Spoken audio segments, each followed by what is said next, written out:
یہ اس کو ہم سمجھ سکتے ہیں کہ یہ شوگر اور جو رپورٹ آئی ہے شوگر کی اور فلور کی، یہ اسی کے روشنی میں ہم اس کو سمجھ سکتے ہیں، یا پرائم منسٹر نے یہ اپنا ڈیک سیدھا کرنا تھا، جس کو ڈیک کی ریشفل کہتے ہیں، کہ انہوں نے در حقیقت کی کیبنٹ کی ریشفل مختلف وجوہات سے کرنی تھی، انہوں نے وہ کی ہے، اور اس میں انکوائری رپورٹس اس کے ساتھ فٹ ہو گئی ہے پولیٹیکلی؟ دیکھیں میں آپ کو ایک بات بتاؤں، پاکستان میں جو بھی جی آئی ٹی بنے گی یا جو بھی رپورٹ بنائی جائے گی 99% وہ اگینسٹ ہوگی، کیونکہ پاکستان میں کبھی قانون کی پاسداری ہوتی نہیں ہے۔ مجھے صرف یہ بتا دے کہ جہانگیر ترین شوگر میں سب سے بڑا ہے، اس کو کیا عمران خان کی گورنمنٹ نے سبسڈی دی ہے؟ اگر عمران خان کی گورنمنٹ نے نہیں دی ہے اور پچھلی گورنمنٹ نے دی ہے اور سب کو یہ سبسڈی ملی ہے، تو ای سی سی وغیرہ کو بھی چیک کرو، انہوں نے اپروول بھی دیے۔ اگر اپروول دیے تو آج یہ اسکینڈل کیوں بن رہا ہے بھائی؟ اور چینی کون سی مہنگی ہو گئی ہے؟ مجھے ایک بات بتا دو، 75 روپے کی چینی ہے، 12 روپے کا ٹیکس نکال دو، کیا 63 روپیز رہ گیا؟ 63 روپیز 2011 میں بھی چینی 53 روپے تھی جب ٹیکس بھی نہیں تھا۔ مجھے صرف سمجھ میں یہ نہیں آ رہی ہے کہ جو گنا 140 روپے من بکتا تھا، اس دفعہ 300 روپے من بکا ہے، تو یہ تو فارورڈ اس کا بینیفیشری ہے۔ میرا خیال ہے ہمارے ملک میں ہمیں کبھی کوئی اچھا نہیں لگتا نا، تو پھر ہم اس کے خلاف کیچڑ اچھالنا شروع کر دیتے ہیں۔ بھائی اس پہ اسکینڈل کہاں سے ہو گیا بھائی؟ اگر اس نے سبسڈی لی ہے تو کیا ڈکیتی کی ہے، کوئی چوری کی ہے؟ وہ بھائی آپ لوگوں نے خود سبسڈی پاس کیوں کی ہے بھائی؟ اگر غلط کیے تو ان کو پکڑو نا جنہوں نے یہ سبسڈی دی ہے۔ لیکن عقیل کریم دیدی صاحب ظاہر ہے کہ چونکہ آپ بزنس کے معاملات کو، فائنینس کے معاملات کو آپ کا بڑا عبور ہے، آپ اس کو بہت اچھی طرح سے سمجھتے ہیں، بڑی ایک کلیئرٹی ہے آپ کے مائنڈ میں، اسی لیے میں آپ کی طرف آیا ہوں یہ سوال لے کے کسی اور کی طرف جانے سے پہلے۔ ایک الزام جو ہے کچھ لوگ جو یعنی پرائم منسٹر کے قریب ہیں یا جہانگیر خان ترین صاحب کے مخالف ہیں، ان کا یہ الزام ہے کہ پرائم منسٹر کو یہ مشورہ بہت مہینے پہلے کہ شوگر کی ایکسپورٹ ہونے دیں، در حقیقت جہانگیر خان ترین صاحب نے دیا تھا، تو اس لیے یہ سمجھا جا رہا ہے کہ اس ایکسپورٹ سے ان کو فائدہ ہوا ہے۔ وہ فائدہ کتنا ہوا ہے میں وہ سمجھنا چاہتا ہوں۔ بتاتا ہوں، دیکھیں آپ شوگر کی ایکسپورٹ کر رہے تھے، پاکستان میں شوگر سرپلس، آج بھی شارٹیج نہیں ہے۔ آج بر اس لیے گئی کہ گنا مہنگا ہے، اب جو نئی آئے گی چینی وہ مہنگی ہوگی نا، تو لوگوں کو تو اندازہ تو ہو جاتا ہے۔ ایک طرف آپ اتنا بڑا ڈیویلیویشن کرتے، تو کیا ڈیویلیویشن کرنے کے بعد کیا آپ ایکسپیکٹ کرتے کہ چینی سستی ملے گی؟ آپ ڈیویلیویشن کے بعد کوئی بھی چیز آپ امپورٹ کریں اس کی پرائس بڑھ جاتی ہے۔ میرا خیال ہے ہمیں یہ نچی گتی میں نہیں جانا چاہیے۔ کاروبار میں یہ سبسڈی ہے کتنی؟ پاکستان میں اور ایریاز پہ جائے نا، سب پہ بنائے ٹیکس انکوائری کمیشن، وہ لوگوں کی چیخیں نکل جائے گی اتنی زیادہ سبسڈی دیتے ہیں۔ یہ تو پتہ ہی نہیں ہے عوام کو۔ یہاں تو ہر سیکٹر کی آپ انویسٹیگیشن رپورٹ بناؤ، سارے ہی اندر چلے جائیں گے۔ تو پاکستان میں کوئی پالیسی صحیح نہیں بنائی جاتی، جو گورنمنٹ جاتی ہے ان کے لوگ اندر چلے جاتے ہیں، نہیں آتی ہے وہ شور مچا رہی ہوتی ہے۔ ہم نے تفتیش کی، بھائی اب یہ اپنا ٹائم ہمیں ویسٹ نہیں کرنا چاہیے، جو قانون غلط بنا ہوا ہے اس کو بھی ٹھیک کریں۔ اچھا میرے ساتھ رہیں دیدی بھائی، عقیل کریم دیدی صاحب میرے ساتھ رہیں، عقیل کریم دیدی صاحب میرے ساتھ رہیں۔ بنیادی طور پر اگر میں آ سکوں مظہر عباس صاحب کی طرف کہ عقیل کریم دیدی جو بزنس مین ہیں، کاروباری شخصیت ہیں، معاملات کو سمجھتے ہیں، ان کا خیال ہے کہ کہیں پر بھی بائی دا بک تو چیزیں ہو نہیں رہیں، شوگر انڈسٹری ہو، ویٹ کی انڈسٹری ہو، کوئی اور سیکٹر ہو، ایکسپورٹس ہوں، امپورٹس ہوں، تو ظاہر ہے کوئی بھی جی آئی ٹی آپ بٹھائیں گے تو وہ کچھ چیزیں نکال کے سامنے لے آئے گی اور اس کے بعد ایک سیاسی معاملہ بن جائے گا۔ لیکن یہاں شاید کہانی کچھ اور ہے، شاید وزیر اعظم کو اپنی ریشفل کرنی ہی تھی، وہ جڑ گئی ہے۔ مظہر کیا کہیں گے آپ؟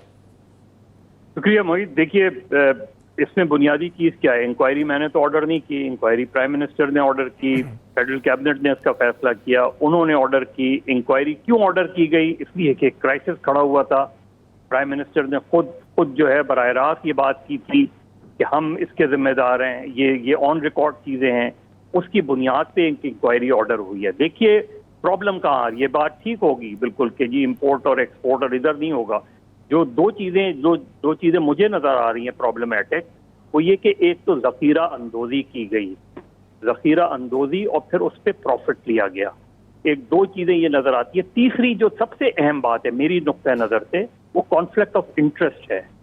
دیکھیے پاکستان میں جب کاروباری شخصیات کو سیاست میں لایا گیا تو دراصل پاکستان میں آئیڈیالوجیکل پالیٹکس کو خاتمے کے لیے لایا گیا.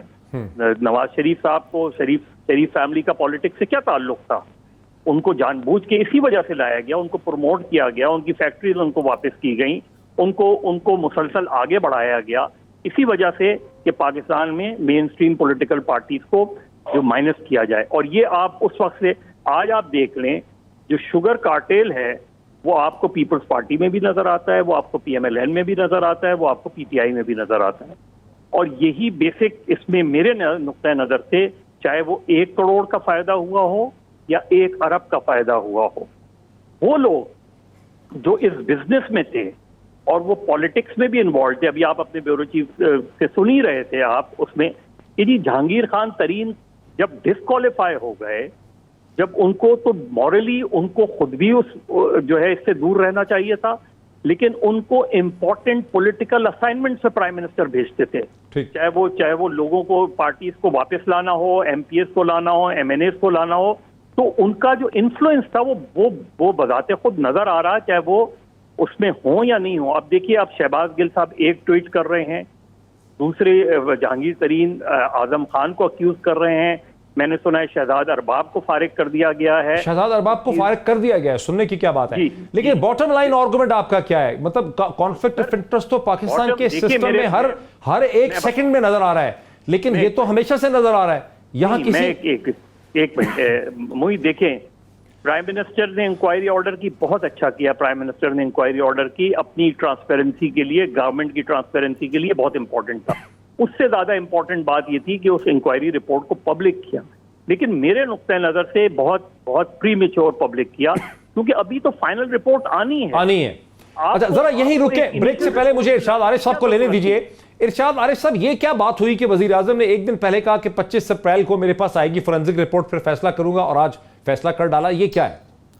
دیکھیں 2-3 چیزیں ہیں ڈاکٹر صاحب. نمبر 1 تو یہ ہے کہ رپورٹ پبلک کرنے کا مطلب کیا تھا, خود دباؤ لینا تھا. ظاہر ہے جب رپورٹ پبلک ہونی ہے تو اس کے نتیجے میں میڈیا پہ بحث چھڑنی ہے, اپوزیشن نے الزام تراشی کرنی ہے, میڈیا نے مطالبہ کرنا ہے, اور غالباً عمران خان صاحب یہی چاہتے تھے. اور اسی لیے جو ہی ان پر دباؤ آیا یا ان پر الزام لگنا شروع ہوا کہ وہ خود کارروائی کیوں نہیں کر رہے, کیا وہ خود ذمہ دار تو نہیں ہیں یا بزدار صاحب تو ذمہ دار نہیں ہیں, تو انہوں نے کارروائی کر ڈالی. یہ کارروائی کر کے ایک تو انہوں نے ماضی کے جو حکمرانوں کا رویہ تھا کہ اگر کسی رپورٹ میں, تحقیقاتی رپورٹ میں, کسی کمیشن میں ان کے دوستوں کا, ان کے رشتہ داروں کا, ان کے قریبی لوگوں کا نام آ جاتا تھا تو وہ رپورٹ ہی دبا دی جاتی تھی. ہم محمود الرحمان کمیشن سے اگر شروع نہ بھی کریں, اوجلی کیمپ رپورٹ ہمارے سامنے ہے. پرائم منسٹر نے ڈیلیبریٹلی طور پہ ایک پولیٹیکل گیم کھیلی ہے یہاں پہ کہ اپنے اوپر خود پریشر ڈالا میڈیا کا, پبلک کا گیم کھیل رہے ہیں پرائم منسٹر. عمران خان پر مسلسل یہ الزام لگ رہا تھا کہ وہ اقتدار کے لیے کمپرومائز کر رہے ہیں, وہ شخصیات کے ساتھ کمپرومائز کر رہے ہیں, وہ اداروں کے ساتھ کمپرومائز کر رہے ہیں. وہ انہوں نے ایک شارٹ کھیلا ہے جو وہ ان کے لیے خطرناک بھی ہے. یہ چھکا بھی ہو سکتا ہے, کیچ بھی ہو سکتا ہے, کیونکہ ان کی اکثریت نہ قومی اسمبلی میں واضح ہے نہ پنجاب کی صوبائی اسمبلی میں ہے. اور جہانگیر خان ترین ہوں یا خسرو بختیار ہوں, وہ بہت ہی امپارٹنٹ لوگ ہیں جنوبی پنجاب کے حوالے سے, ان کے پاس اچھے خاصے ووٹ ہیں. تو یہ ایک تو انہوں نے اپنی ساکھ بحال کر دی ہے اور یہ بتا دیا ہے اپنے کارکن کو, اپنے ووٹر کو کہ میں اقتدار کے لیے اس حد تک سمجھوتا نہیں کر سکتا, بارگیننگ نہیں کر سکتا کہ میرے ارد گرد ان کے بقول کرپشن ہو رہی ہو, میرے ارد گرد جو ہے کانفلکٹ آف انٹرسٹ کا جو اصول ہے اس کی نفی کی جا رہی ہو, اور اس کے بعد میں چپ کر کے بیٹھا رہوں. دوسرا انہوں نے ایک لحاظ سے میسیج دے دیا باقی لوگوں کو کہ جی میری پارٹی پر, سیاست پر مضبوط گرفت ہے, میں جو فیصلے کرنا چاہوں کر سکتا ہوں, نہ میری حکومت کو خطرہ ہے اور نہ ہی مجھے پارٹی کے اندر کسی قسم کی مخالفت کا سامنا کرنا پڑ سکتا ہے, یا میں پرواہ نہیں کرتا. میرے ساتھ رہیے, مجھے ایک بریک لینے دیجئے. ناظرین اب تک آپ 4 بالکل میرے ساتھ ہیں ارشاد عارف صاحب. اب تک ناظرین بریک سے پہلے 4 مفصل جو آرگومنٹس ہیں, جو ایکسپلینیشنز ہیں, جو انالیسس ہیں, جو تجزیے ہیں, وہ آپ سن چکے ہیں. ابھی تک میں بات نہیں کر سکا اکنامک کامنٹیٹر جناب ڈاکٹر فاروق سلیم صاحب سے. ایک بریک لیتے ہیں اور ڈاکٹر فاروق سلیم صاحب سے سمجھتے ہیں کہ وہ اس پورے کہانی کو, یہ پوری جو ریشفل ہے, اسے کیسے دیکھتے ہیں. After the break. ناظرین ویلکم بیک. ناظرین میں چلتا ہوں ڈاکٹر فاروق سلیم صاحب کی طرف, جو کہ پولیٹیکل اکانومی کے کامنٹیٹر ہیں. ڈاکٹر فاروق سلیم صاحب, جو کچھ آج کیبنٹ ریشفل ہوئی ہے, آپ کی کیا اسیسمنٹ ہے کہ یہ شوگر اور ویٹ اور فلور کی رپورٹ ہی سے نسی ہے, یا اس کے ذریعے prime minister of Pakistan Imran Khan نے یہ ثابت کیا ہے کہ میں کنٹرول میں ہوں, میں انچارج ہوں, میں ڈیسائزو ہوں, اور وہ ایک اسٹرانگر سیاسی پوزیشن میں ایمرج ہوئے؟ ڈاکٹر صاحب 2 سوال آپ نے کیے. پہلا سوال جو ہے ریشفل کے حوالے سے, وہ تو میں خود نہیں سمجھ پا رہا ہوں کہ یہ ریشفل جو کابینہ کے اندر ہم ریشفل کہتے ہیں, اس کا گول کیا ہوتا ہے. عمل ہم سمجھ گئے ہیں کہ ایک وزیر سے ایک وزارت کا قلمدان لے لیا جاتا ہے, اس کو دوسری وزارت کا قلمدان دے دیا جاتا ہے. اب گول کیا ہے؟ اگر ایک وزیر ایک وزارت میں کارکردگی اس کی جو ہے وہ سیٹسفیکٹری نہیں ہے, تو پھر اس کو ایک وزارت سے اٹھا کے دوسری وزارت میں کیوں لے جایا جاتا ہے؟ اگر ایک میں آپ کو سیٹسفیکشن نہیں ہو رہی, تو کیا آپ اس امید میں ہے کہ وہ دوسری وزارت میں جا کے کوئی ٹھیک کام کرنے لگے گا؟ تو اس کا گول مجھے سمجھ میں نہیں آتا. یا تو ایک وزیر کو ہٹا دیا جائے, اس کی جگہ کوئی نیا شخص لایا جائے اور کہا جائے کہ جی ہم پہلے وزیر سے جو ہے وہ سیٹسفیکٹری کارکردگی ان کی نظر نہیں آ رہی تھی, اس لیے ہم نے اس کی وزارت لے لی ہے اور کسی اور کو دے دی ہے. اب آپ نے جو سوال کیا چینی کی رپورٹ کے حوالے سے, دیکھیے 3 چیزیں ہمیں اس چینی کی رپورٹ میں بتائی گئی ہیں. پہلی تو یہ کہ سبسڈی دی گئی, کتنی دی گئی, کس نے وصول کی, اور جو ایکسپورٹ ہوئی چینی اس کا اثر مقامی قیمتوں پہ کیا ہوا. یہ 3 چیزیں ہیں. رپورٹ ڈاکٹر صاحب مجھے بڑی پسند آئی, بہت اچھی لکھی گئی ہے, ریلیونٹ ڈیٹا ہے اس میں, کوریلیشن انالیسز وغیرہ بہت عمدہ کیے گئے ہیں. لیکن سوال یہ اٹھتا ہے کہ کیا قانون کے تحت سبسڈی لینا کوئی غیر قانونی کام ہے؟ یعنی کہ جتنے بھی اشخاص کا نام لیا گیا جنہوں نے یہ سبسڈی وصول کی, جس میں جہانگیر ترین صاحب کا نام ہے, خسرو بختیار صاحب ہیں, شریف فیملی ہے, مونس الہی صاحب ہیں, انور مجید صاحب ہیں, چودھری منیر, انہوں نے کوئی غیر قانونی کام نہیں کیا. اگر انہوں نے غیر قانونی کام نہیں کیا تو پھر یہ ساری میڈیا میں شور کس چیز کا ہے؟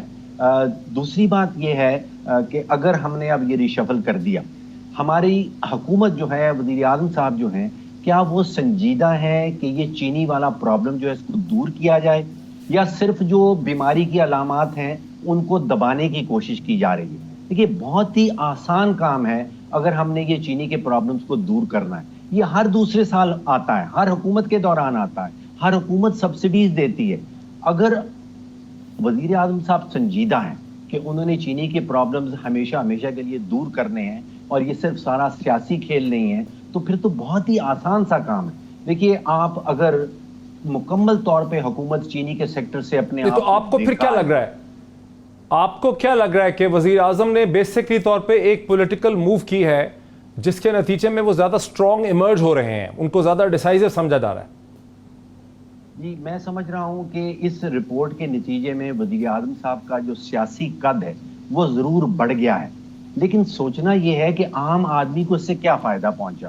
25 ارب روپے کی سبسڈی, جو آپ کی سبسڈی یہ ہے جو آپ کی اور میری آمدن ہے اس میں سے ٹیکس کٹتا ہے, وہ حکومت کے خزانے میں جمع ہوتا ہے اور حکومت وہ خزانے سے اماؤنٹ نکال کے ان اشخاص میں بانٹ دیتی ہے. یہ سبسڈی ہے. کیا یہ سبسڈی جاری رہنی چاہیے؟ حکومت اپنے آپ کو چینی کے سیکٹر سے مکمل طور پہ نکال کیوں نہیں لیتی؟ گنے کی قیمت کیوں حکومت فکس کرتی ہے؟ حکومت یہ پرمیشن کیوں دیتی ہے کہ کون شوگر مل لگا سکتا ہے, کون نہیں لگا سکتا؟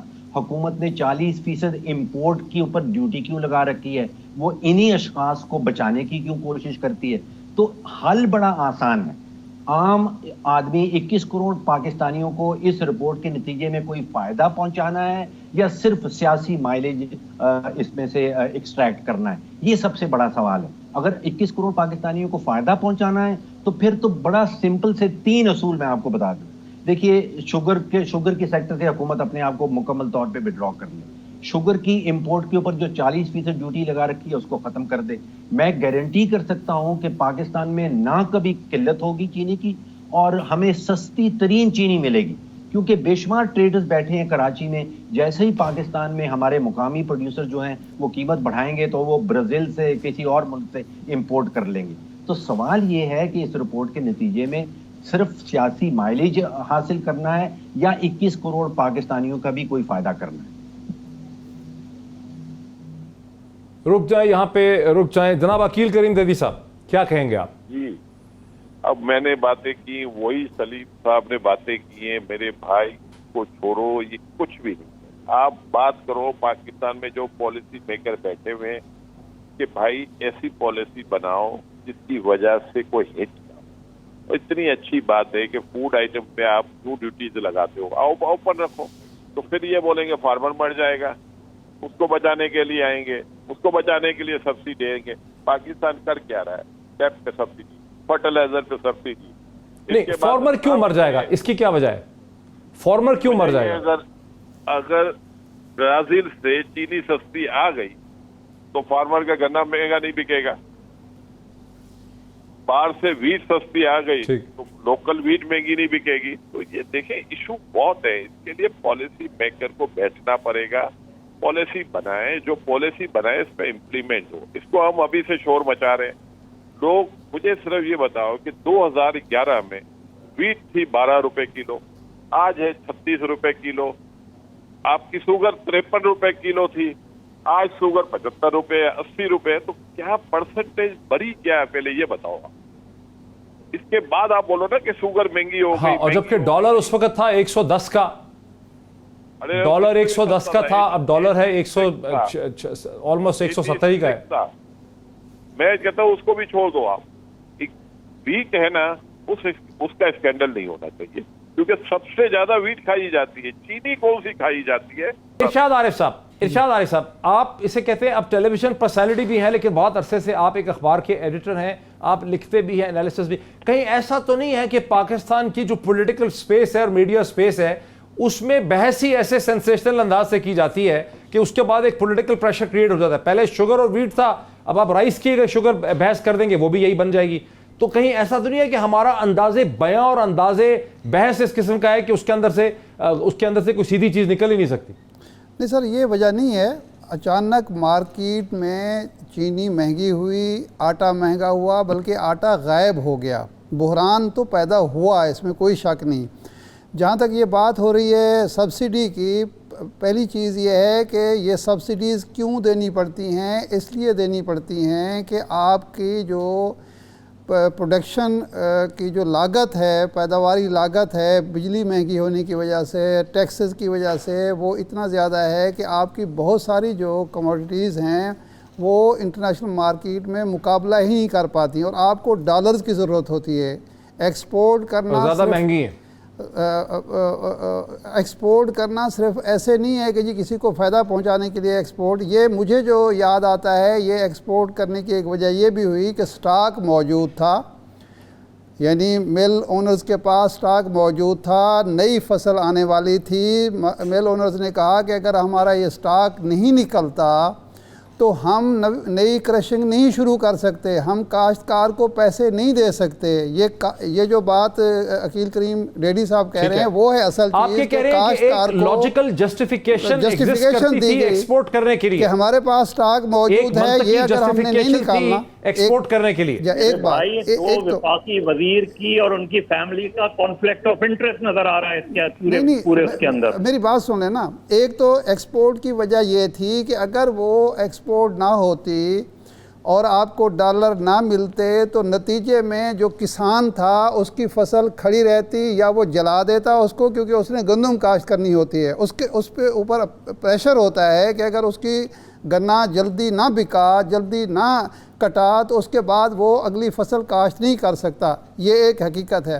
دوسرا جہاں تک تعلق ہے کہ اس معاملے میں واقعتاً اگر وہ ایکسپورٹ ہوئی ہے اور اس پر سبسڈی ملی ہے تو یہ کوئی جرم نہیں ہے، لیکن اگر ایکسپورٹ نہیں ہوئی پھر بھی سبسڈی لی گئی، ریبیٹ لی گئی، یہ جرم ہے۔ پھر ایک بات دوسرا یہ ہے کہ ایکسپورٹ پھر تو جرم ہے۔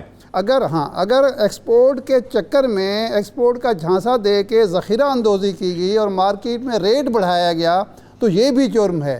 اس پہ مزید بات کرتے ہیں، میرے ساتھ رہیے ڈاکٹر فاروق سلیم صاحب۔ بنیادی طور پہ پاکستان کی جو معیشت ہے اسینشل آئٹمز میں بھی، جہاں شوگر ہے، جہاں ویٹ ہے، جہاں رائس ہے، جہاں تمام چیزیں ہیں، وہاں پاکستان کی معیشت ایک اوپن اکانومی نہیں ہے۔